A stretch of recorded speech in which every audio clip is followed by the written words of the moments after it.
Welcome to the regular meeting of the Climate and Infrastructure Committee for August 8th, 2024. I'm Katie Cashman. I'm the chair of this committee. Before we begin the meeting, I want to offer a friendly reminder to all members, staff, and the public that these meetings are broadcast live to enable greater public participation. These broadcasts include real-time captioning as a further method to increase the accessibility of our proceedings to the community. Therefore, all speakers need to be mindful of the rate of their speech so that our captioners can fully capture and transcribe all comments for the broadcast. We ask all speakers to moderate the speed and clarity of their comments. Thank you. At this time, I'll ask the clerk to call the roll so we can verify a quorum for this meeting. Councilmember Vita. Present. Osman. Present. Chavez. Present. Chowdhury. Present. Vice Chair Koski. Present. Chair Cashman. Present. There are 6 members present. Let the record reflect that we have a quorum. We'll start with our consent agenda, which is items 2 through 8 on the agenda. Item 2 is adopting a report designating the 2025 citywide streetlight operation and setting a public hearing for October 10th to consider assessments. Item 3 is adopting a report designating the 2025 citywide street maintenance assessment and setting a public hearing for October 10th. Item 4 is authorizing negotiation with private property owners to acquire construction easements for 2025 pedestrian ramps. Item 5 is authorizing the creation of a 1-year pilot program for issuing permits to operators of personal delivery devices. Item 6 is setting a public hearing for September 26th to review the sanitary sewer service availability charges. Item 7 is setting a public hearing for August 22nd to consider updating the transit value capture project area. Item 8 is setting a public hearing for August 22nd to consider revisions to the drainage and soil erosion ordinance. Is there any discussion on items 2 through 8 or any items that folks would like to pull for discussion? Councilmember Chowdhury? I wanted to pull item number 5, the personal delivery device pilot permit program, for discussion. Okay, are there any other items? All right, so I'll move approval of items 2 through 8 except number 5, which has been set aside for discussion. All those in favor, please say aye. Aye. Those opposed, say nay. The ayes have it. Those items are approved. So next we will take up item number 5, which is authorizing the creation of a 1-year pilot program for issuing permits to operators of personal delivery devices. And I will call on Councilmember Chowdhury to speak on this item or ask any questions. Thank you, Chair Cashman. I just wanted to pull this item for quick discussion for a couple questions for our staff that is overseeing this. I read the request for committee action and understand that this is a 1-year pilot for basically an autonomous delivery robot at the University of Minnesota. And I kind of just wanted to get a little bit of a background of the request from the University of Minnesota. And I know that we are going to be doing an evaluation for this 1-year permit to see the performance of this and how the city will relate to that in the future. And I kind of wanted to get on the public record, what is the company that's going to be facilitating this delivery robot, and then what are the evaluation standards? What are we looking for during this pilot period? Welcome, Dylan. Hello, Chair Cashman, Councilmember Chaudhry.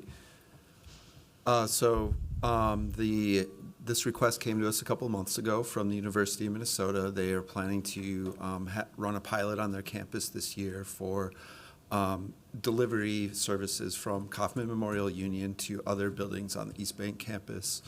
So it'll be exclusively food service delivery that they're currently planning to go from Kauffman to the other East Bank campus buildings. The company they're planning to use is Starship on feedback. If there's any safety issues, we'll do some monitoring of campus ourselves. We're planning to ask them to administer a customer survey on our behalf so that we can get some direct feedback from the customers as well on how they're running. So. Thank you. If I may, through the chair. Thank you, Mr. Freed. Do you know if there is any intention of potentially expanding the service in different parts of the city in the future, both as something that our public works team is considering, or this company is considering asking for a future permit, depending on how this pilot goes? Sure. Chair Cashman, Councilmember Chaudhry. So we're before you today to ask to authorize a one-year pilot permit program. At this point, it has only been this one request for a permit, but if during the pilot phase, if another company does approach us and would like a permit, we want the option to evaluate their request and potentially issue them a permit as well, which would further go into the pilot program that we could then evaluate. So at this point, it's not something that we're looking to actively recruit any companies to operate in the city. It's just we know that this is a service. It's pretty widely available in many states throughout the country. And so if some of the other operators would like to come and operate, we'd be willing to incorporate them as part of the pilot as well. But we would need to hear a specific request from them and evaluate it from there on where and how that would operate. So, Is this the first in our state? Chair Cashman, Councilmember Chaudhry, this, to my understanding, and to the MnDOT Connected and Autonomous Vehicle Office, we both believe that this will be the first one in the state, yes. Okay, thank you. I'll just close with a couple comments. I wanted to pull this aside because it's kind of a big deal to see this type of autonomous vehicle service. We've heard about it on the news. I'm sure folks have seen it operate in other cities, particularly in the West Coast. And what I'm really interested in is just, I know that when our e-scooters piloted, they started at the University of Minnesota campuses and student campuses to really look at micromobility and its impacts there. And so I hope and I trust our team in Public Works to really do a robust evaluation for us to look back at and see if this is so we can make decisions if should it expand in our city and should there be more requests. So thank you so much for coming up here and answering some of my questions. Thank you, Councilmember Chowdhury. I'll call on Councilmember Chavez. Thank you, Chair Cashman, and thank you so much for being here. I just have one question and then maybe some comments. If you can help us understand if any jobs would be lost through this program, would be important for me to know. Sure. So, Chair Cashman, Councilmember Chavez, at this point, we just have the one request for a permit as part of the pilot. That's the one coming from Starship in the University of Minnesota. They do not currently offer delivery for any of their services from Kaufman.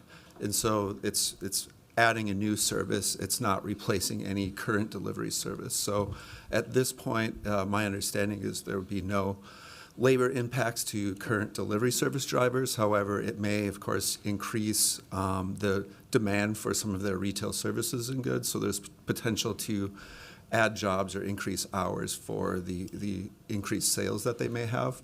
They also, the vehicles are not, they can run fully autonomously, but they generally have a pilot who can take them over. So there is staff involved with the company as well who can pilot the vehicles and then who will provide service to them. So there is other potential for creation of jobs to help run the actual devices. Cool. Thank you so much for that explanation.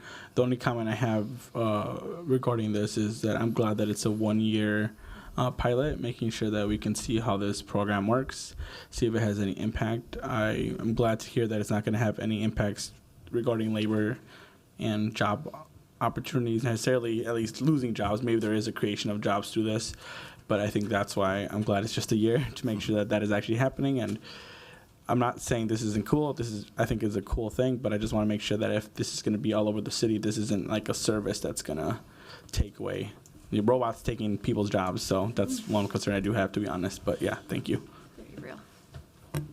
Councilmember Vita. Thank you, Chair Cashman.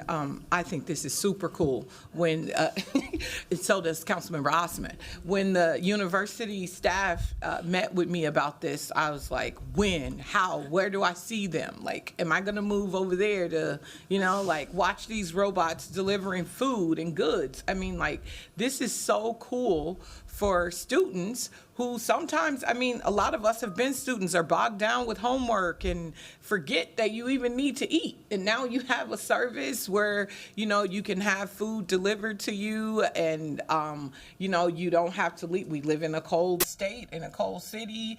These are weather efficient. I mean, I think there's just so many cool things that can happen through this service, and I think the U is the best place to pilot something like this. The university is definitely a community within our community, right? Of course, I would love this in North Minneapolis, but there's things I'd have to work through first, right? So like the U is a great place to pilot this. I also think though that like the U's experience is going to be different than if we had this in a regular neighborhood, right? Like this is a campus where they can go from, these robots will go from food hall to food hall and pick up things and give to students versus, you know, like if I want something delivered from a car. So this is a different kind of service, and the U is a unique and special place that I love. Where trying this out and to see how it's going to go. I think it's super cool and exciting. I'm looking forward to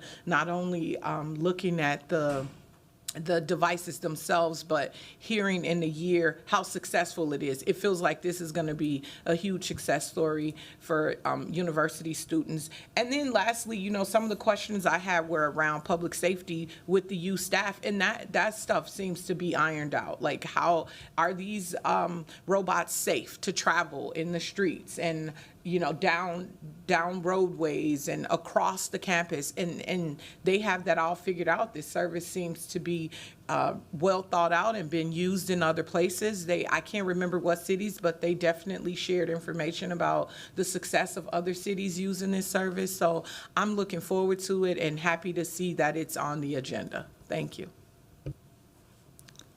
Thank you, Councilmember Vita. Do you want to move to approve this item? Yes, I move to approve this item. Great. Yeah, I had a lot of questions about this in the early discussion as well, and found out that it's just 3 restaurants, Herbert's and Gerber's, Starbucks, and Panda Express, that'll be part of this initial pilot. Glad that we'll be collecting information. I am very curious how they'll do in the winter, because I've seen these robots in San Francisco for food delivery, and they obviously don't have snow and ice, so I don't know how they're going to get over the curbs, but maybe we'll have really good 311 data about our snow removal after that and sidewalk conditions. So there could be an upside to, it's always an upside to having more data. Okay, on Councilmember Vita's motion to approve this, all those in favor, please say aye. Aye. Those opposed say nay. Any abstentions? The ayes have it, and that item is approved. Next, we will take up the public hearing on our agenda. This item is the passage of an ordinance amending provisions related to the right-of-way franchise holder exemptions from paying fees. So I'll ask Public Works Director Tim Sexton to introduce this item.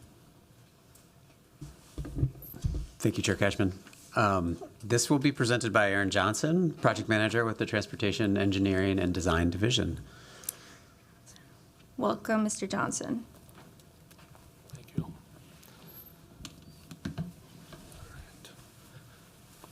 Chair Cashman, members of the committee, my name is Aaron Johnson, Project Manager with the City of Minneapolis right-of-way management team within Transportation Engineering and Design.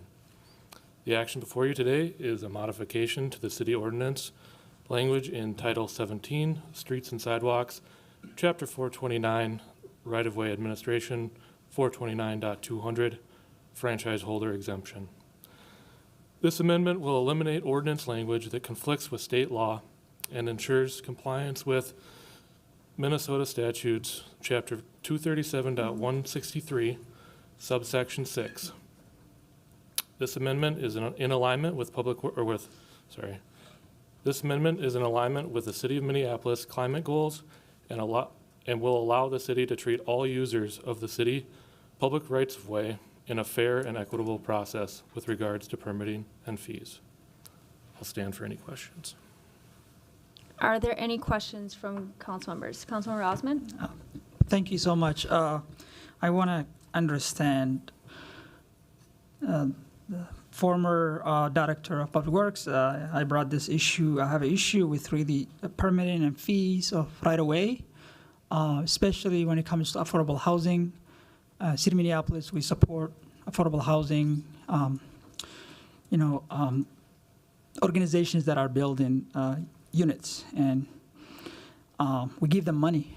And there are some organizations, apartments that have contacted me about City of Minneapolis charging a lot of fees on having their equipment on the sidewalk.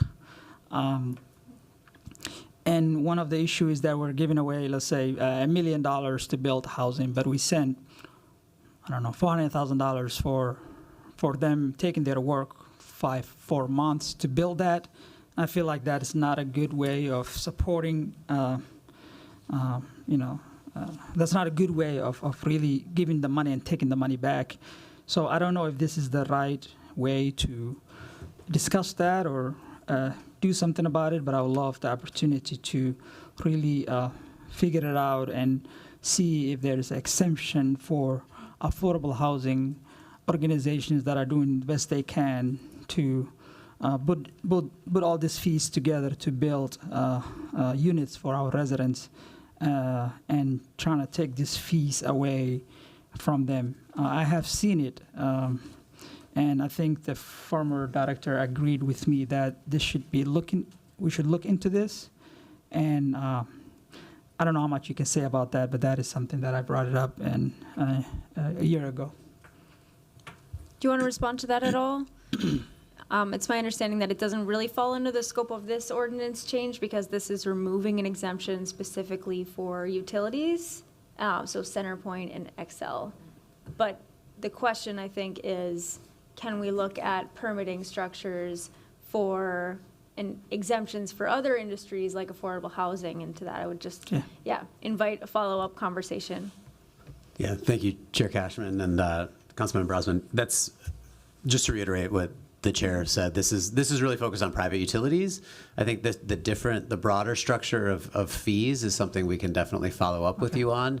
But I think this one is slightly separate, and it actually really is focused on allowing us to recoup the full cost of some of the work that's happening in the right of way. And so I think this is a good thing overall to supporting the work that we have to do no matter what, but it allows us to recoup some of those costs.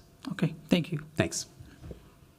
Thank you. And I guess I'll ask the question that I also, asked in agenda setting is about how much cost we do plan to recoup from these fees. And at the time, it seemed like it was a little uncertain, just given that currently the utilities aren't even, pulling the permits. So we don't necessarily know how much permit fees we will recuperate because we don't know how many permits will be pulled. But do you have a more specific answer on that? Chair Cashman, I'll answer with, if we had approximately 500 more permits per year, it would be about $115,000 more dollars that we'd recoup for our utility inspectors' work. Okay, and 500 more permits per year is like an average what we expect?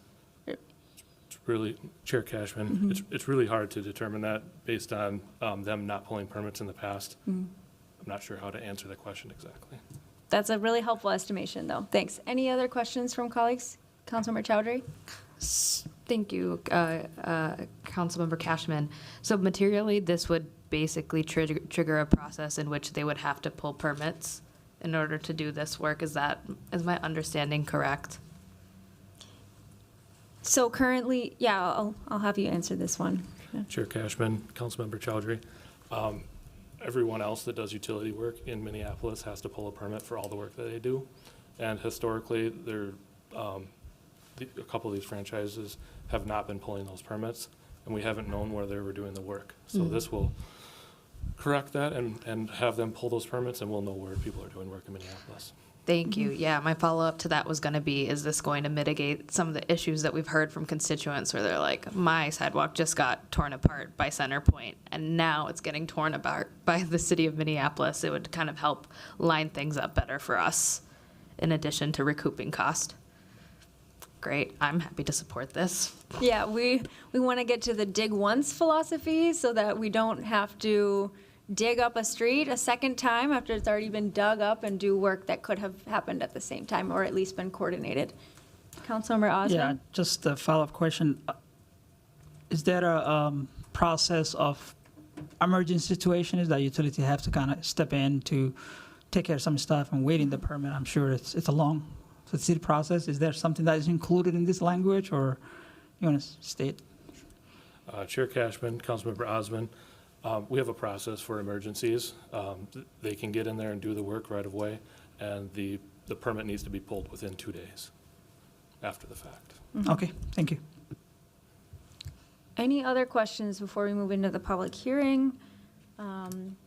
Seeing none, we will call on the first person we have to speak is Lee Samuelson. Please come forward, and you have 2 minutes.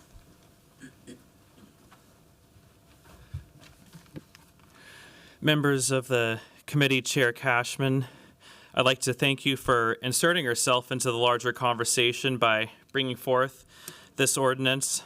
I appreciate you flexing the council's power to hold the utilities accountable by finding this opportunity. And it seems simple and sensible, eliminating a loophole where they don't have to pay the right-of-way fees and will bring Minneapolis into alignment with other cities in the state and in the country. And curious to hear if other cities have similar right-of-way exemptions for utilities. But speaking on behalf of Community Power, we support this change, which codifies what state Supreme Courts have declared around the country, that utilities are never exempt from paying. To read about in a new Southside Pride article that I had co-authored and just right on the stands. And as established by the committee 2 meetings ago, the franchise agreement is a climate document, and we hope that the city continues to boldly exercise its unequivocal authority to question if the costs outweigh the benefits of the type of energy that utilities would like to sell us, whether it's creating new fracked gas infrastructure or false solutions like large-scale RNG and CSS. And if the value is not there, then the city can begin to exit relationships to energy providers like Xcel and CenterPoint if they turn harmful. It's also important to maintain the city's authority to defend residents against any undesirable business behaviors within its borders in case it comes up. Thank you for your comments, Lee. Is there anyone else who would like to speak on this item? All right, so I will now close the public hearing and ask if there are any other questions from Councilmember Chowdhury. Hi, no questions. Thank you, Councilmember Cashman. I just wanted to move this item for approval. Wonderful. And seeing no other discussion, all those in favor, please say aye. Aye. Aye. Those opposed, say nay. Any abstentions? That motion carries. All right, next up, we have item number 9, receiving and filing the Minneapolis Park and Recreation Board 2023 Annual Report. Here to present on this item is Al Bangora, Superintendent of Parks, and Michael Schrader, Assistant Superintendent for Planning. He's not here. Chair Cashman, council members, I'm not Superintendent Bangora. I'm actually Jennifer Ringel, the Deputy Superintendent. Superintendent Bangora sends his apology today. He had a vacation day, so he's out, hopefully enjoying this nice weather. Want to just take a moment to say that the MPP 20 work that we do on behalf of the concurrent ordinance that we have together is very fundamental to the vitality of the parks within the city of Minneapolis. So it continues to be one of the partnerships we have with City of Minneapolis that we are really proud of and talk about across the country, and how important this work is to sustaining the parks in the system. And with that, I will hand it over to Assistant Superintendent Schroeder to let you know how we're doing on implementing it. Thank you and good afternoon. Typically, Director Weissman will be giving the financial end of this. I'm filling in for her today as well, and I'll do the best I can. If there are questions that you have that I can't answer, we'll certainly take them back and come back with an answer. I'm hoping that you were provided a copy of our year annual report.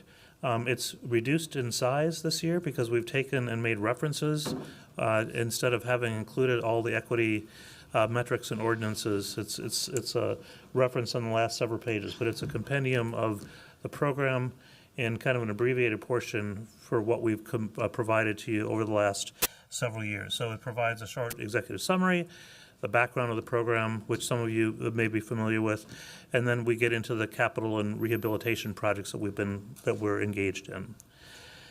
MPP 20 is, as Deputy Superintendent Ringgold noted, is a historic, truly historic for the Park Board, agreeing with the City of Minneapolis that provides funding for parks through 2036. It's allowing us to make substantial investments in all of our neighborhood parks across the city. It is based on ordinances that are concurrent with the City of Minneapolis that guarantees a certain amount for the 20-year period of the program. After this was passed, the Park Board also established an ordinance for what we call our equity metrics, which is the short name for what's the second or third dot point on here, where we assess every park in the system, and I'll go into that a little bit, for its equity based on several factors to understand where we need to be investing first throughout the neighborhood park system. The funding for this is broken down into three kinds of funding: operations and maintenance, repairs, and that amount has been increasing slightly through the term of the 2020-year program. In 2024, it's about it's about $4 million. When we look at the capital and rehab on the chart on the right portion of this page, it's also increasing based on an adjustment that was done in 2021. We review this with the city on a 5-year basis. There was an adjustment made to bring additional dollars into the capital and rehab program. We are required to track and report back to the City Council. We reported to some of you probably already on another committee. I think we report to the BET as well in accordance with the ordinance. What's important when we go through here is to recognize that this report covers work through December 31st of last year. So I'm going to be talking about some projects that we have going on in 2024, but there won't be any progress because we wouldn't have started those projects in 2023. So we provide background information on the projects 2022 through 2024, and we talk about the outcomes that we're really looking at. One of the things that as we went through 2015 and assessed what we had in our park system, we began to realize that if we had additional dollars for maintenance, we could reduce the downtime for certain assets in parks and actually provide more consistent services to park users across the system. We're also able to reduce a backlog of improvements that existed because we had dollars to actually do significant work throughout the system. And we're finding that as we create new improvements, there are savings that we're gaining through just contemporary infrastructure that we put into parks, lighting, and paying more attention to how we're using water in the system. So the investment is paying off across the neighborhood park system. I mentioned the adjustment in the guaranteed minimum annual amount. It started out at the beginning of the program in 2016 with the $2.5 million that the Park Board has in its capital levy, with an additional $8 million in MPP 20 funding. Prior to this, it's important to note, we were doing neighborhood park improvements using only $2.5 million. We were not getting very far. So when we talk about this being historic, this truly is historic in what it's been able to deliver to the residents of Minneapolis. I mentioned also that we have a 5-year adjustment period. So in 2021, we'll work with city staff to make an adjustment. And now the amount that I mentioned at $10.5 million for the first 5 years of the program is being escalated to the point in 2026 where we'll have just over $13 million being directed. And that accounts for things like inflation and escalation in construction costs that we have encountered through the period of the program. The capital improvement program is the Park Board has a 6-year CIP that's a part of the board's annual budget process. We are obligated to use our equity ordinance in how we are investing in parks. So those parks that have the highest equity scores are the ones that we've been addressing first. When we started this program, we had some projects that were still in our capital improvement program, that $2.5 million. We made certain to honor those projects. We didn't take a park project out and slide those projects further back into the program. By the end of 2021, we had, or I'm sorry, by 2022, we had taken care of all of those previously committed parks, and we're spending dollars exclusively with the MPP 20 dollars now. And what's important is that as we go through this program, and even as we project ahead, we will have touched every neighborhood park in Minneapolis by year 2034 or 2035, and possibly beginning on a second round of improvements on some parks. Those, again, as we score these parks, those parks that, again, have the highest equity need. The rehabilitation program addresses several things: park safety, critical failures. As we entered this program, we realized we had a fractured beam in one of our recreation centers that we had no dollars to be able to address. So it allows us to keep up with changing codes and regulations, and as noted here, focus on those features that are most in need of repair. So we also, in addition to the equity assessments we do every year, we do an assessment of the buildings, the assets that we have, to figure out what is in most need. So we're able to address through rehabilitation things that are failing, so that they can be perpetuated through a period until they're actually addressed in a capital program.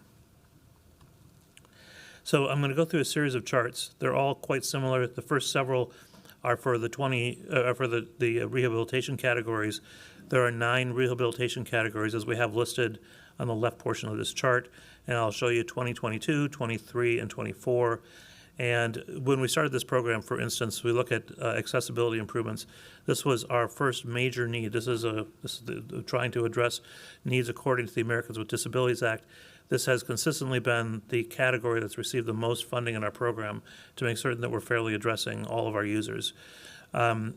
So when you look through here, under the MPP 20 budget, you can see the amounts that have been allocated each year by our Board of Commissioners, and you can see the amount of those dollars that have been allocated and actually used through the program. It's difficult to finally count up the number of projects, because when you get into ADA programs that includes restaurants and pathways to the front door, and even out of the parking lots, when we start with an interior improvement, it actually extends out the front door of the building in almost every case. So the projects have to be quite expensive.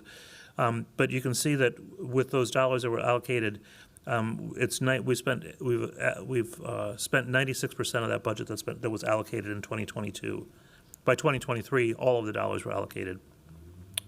2023, similar set, the same set of rehabilitation categories, and you can see that we're 92% through those dollars. When we look at the category of operations facilities, we are storing dollars up so that we can actually make improvements to significant investments in Operations Center, with the current plan to be investing in what we call Hiawatha Tool near Hiawatha Avenue and Cedar Avenue. I'm sorry, Minnehaha Parkway and Cedar Avenue.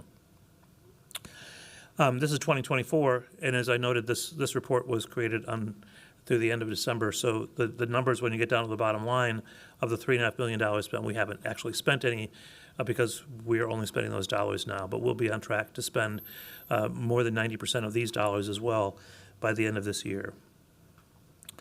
Capital investments are the ones that are used using our equity metrics. So we do an evaluation of each of our neighborhood parks, including what we are now doing with what we call undeveloped parks, every year, and establishing a new ranking. And so of the 160-some neighborhood parks that we have, neighborhood park properties, we're probably about just a little less than halfway through all of them in 2024. It's important that we look at the comparisons under the equity rankings, because we want to make certain that the disinvestment that it was demonstrated as we did our analysis in 2015 is actually being corrected. And that was a significant, we found significant disparities in certain parts of the city, and we are addressing those, particularly in the north side of Minneapolis and what we call Upper South as well. This is a list of projects, and I'll explain a little bit about how we go through these capital projects. The dollars are first allocated, in this case in 2022. It typically takes us 3 years to get through a program.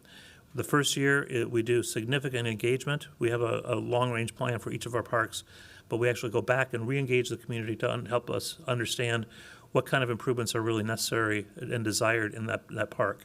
So when you see that we're only 37% expended, it's because in 2022, when the dollars are first available to us, we are out engaged in the community. The second year of the program, we are doing the design and engineering, gaining permits as needed, and we're typically constructing then at the end of that second year and into the third year. So we'll be delivering park projects on a kind of a 3-year schedule. So while this at the end of the 2024 or at the beginning of 2024, we haven't expended these dollars, but if I was to go through this list with you and look at where we've made improvements through even the first part of 2024, that 37% number would be dramatically higher than what it is right now. We get slowed down because we are subject to, like as everybody else is, a rather volatile construction market, and if we find we don't have budgets, we have to rescope projects and rebid them, and that slows our projects down significantly. It's not just the process of having to redo documents and rebid them. We have a limited period of time for construction during any particular year because we can't be doing outsourced construction during most of the winter. 2023, this is the list of projects we have in 2023, and again, we would have been only partway through these dollars because of the sequence of the 3-year sequence that we go through. And then when we look at 2024, there's this slide. You'll see the number at the bottom is 0 because we only had these dollars allocated this year.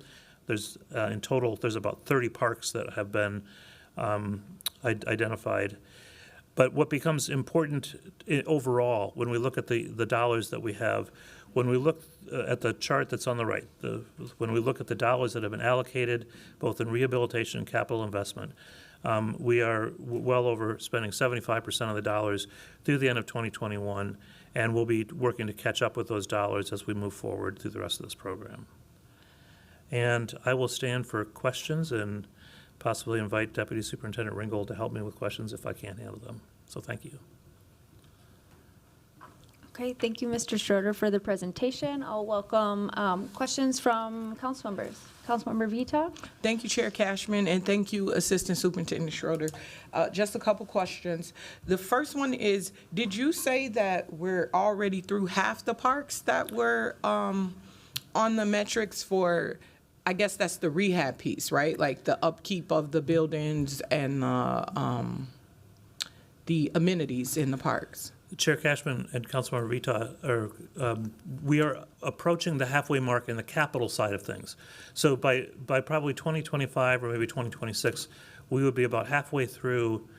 I think we're at like park number 68 of the 160-some neighborhood park properties have been addressed or included in the program already, have been touched somehow with, and that might include projects where we are currently doing engagement as well. So those are the number of parks that are in the program, in the cycle. And that's where we get to projecting ahead to 2034 or 35, and possibly being able to retouch some of the parks still during the MPP 20 program.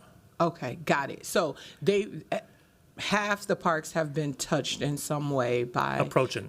Okay, yes. And then the goal is still that 2034 through 36 of projects having, if not been completed, but at least in the works of having had community engagement around, neighborhoods, what they want these parks to look like, or the building being fixed, the air conditioning, or whatever comes up. But half have had some conversations or some type of system and maybe Yes. things score differently. Chair Cashman and Member Rita, so we do the assessment every year. We also look carefully, and let me start out this way. We don't know of another park system that's done this before. So we were creating this out of whole cloth. When we started this in 2016, we didn't know what we were doing. We took our best shot at creating a set of equity metrics that we could apply to neighborhood parks, and eventually we applied those to regional parks as well. What's turned out is that for the most part, the equity metrics that we laid out work really well. We made some slight adjustments to the methodology we use on those, but we're still basically using the same seven, I can't remember if it's 6 or 7 equity metrics in neighborhood parks that we were using in 2016. We've adjusted the methodology as we become more familiar with how exactly we do this before. And it hasn't resulted in dramatic changes to the program, but it's helped us better understand what it means when we're looking at equity based on both neighborhood characteristics and park characteristics. Thank you. Thank you for that answer. That's really good. I've been following that since being on the park board, just trying to make sure that Northside Parks stay in the mix somehow, and they are. Thank you for the list of what's next. There's a lot of familiar parks, and I'm sure community's going to be excited to see, some of the Northside Parks on this. The last thing is, how does North Commons fit into this? You know that you all, thank you for that vote last night on North Commons, but just wondering how that park and all of the rehab and everything that's proposed to happen there over the next few years fit into this. Chair Cashman and Member Vita, I wish we had an hour to talk about it, because as my colleague Mr. Elias presented to the board last night, if you were watching, North Commons is a critically important project, not just for the north side, but for the entirety of our Minneapolis community. And as he noted, there were errors made as we started that project. But we haven't changed the program at all. We've been working to get additional funding to meet the program commitments that we outlined to the community when we started the program. So it could be as closely aligned with the long-range plan and the concept design that were presented and approved by the board. So it's a matter of finding dollars, not modifying what we deliver to the community. And we remain extremely committed to delivering that project. It's, as he noted last night, it's a landmark project for us. It's the largest recreation center and recreation physical expenditure that we'll have in the park system. But we want to make sure that it happens, and we're moving in that direction. Thank you. Thanks. Any other questions or comments from council members, committee members? All right. Seeing none, I will ask the clerk to Thank you. file that report. Thank you, Mr. Schroeder. And with that, we've concluded all business before the committee. So without objection, we stand adjourned. Thank you.